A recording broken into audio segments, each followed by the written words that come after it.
Hello guys, Indrik from Czech DC-9 project again with an update. We are working on electrical systems. As you see on this side, on the left side of the aircraft is mounted a box with a lot of buses that will connect a lot of electricity power into our cockpit. So here are 4 big relays. One is not connected yet, but these 3 are for the normal bus, for the emergency, and for the DC transfer bus. And the logic is also coming from the documents we have. So if you connect several switches together on the overhead and so on, so depending on the electrical systems that are set on or off, the relays will be connected. So here is a common 24 volts power for all these relays. Here is 5 volts. This is common 5 volts. Here is 220 volts, which controls the big relays here. And these are the buses. So here are 4 buses for 24 normal bus, 4 buses for emergency, and 4 buses for DC transfer, and also one Arduino which controls now only these 4 things. Maybe there will be a lot more electronics, so we will control almost more things with that. So as you can see, we have the overhead connected to the flight sim, and the only light here is the external power available. So if I put both of the buses on, the normal bus relay will connect the bus into the system. That's that one.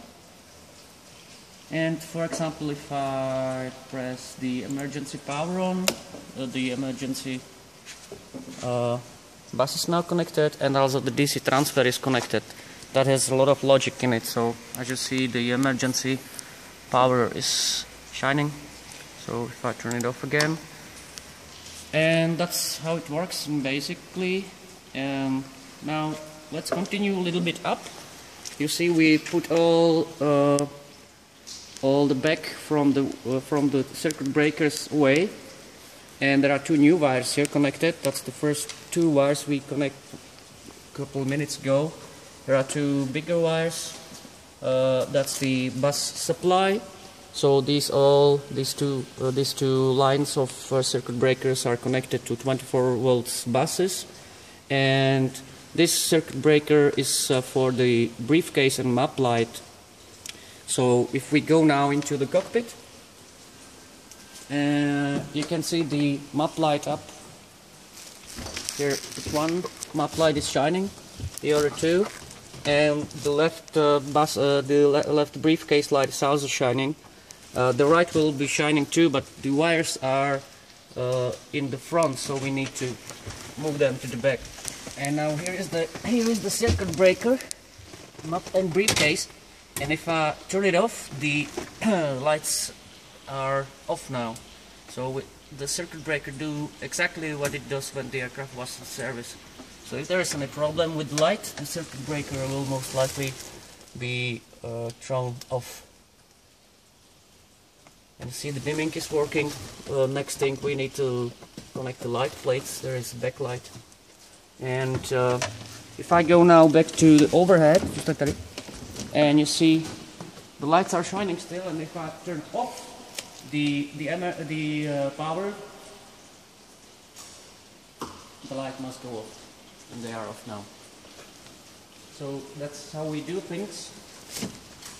And we'll continue to connect. All these wires here are from the lights in the cockpit, so we need to connect them to the dimming units, which I have one prepared here to be dismounted and fitted with new electronics.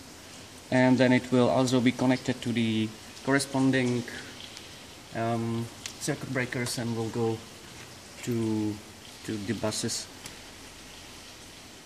And we also have, especially for AL, we also make little corrections in the speed of some instruments. For example, if the pneumatic pressure is turned on here on the APU, it should go faster, as I'll say. So we make it this speed. Maybe that's not enough yet, so any feedback is appreciated, and the same for the air conditioning pressure. So this is the speed it works now. Off it's a little slower, that's about 2 times slower, and on is faster. So this is the pressure. What we also correct was the frequency of the engine generators, which are now, if I start the engines, the frequency will be shown immediately with the AC volts. So that was also a bug which we solved using our internal software, and we will send a message to the Cool Sky programmer, so that this is a bug. So guys, thanks for watching, hope to see you next time, bye bye.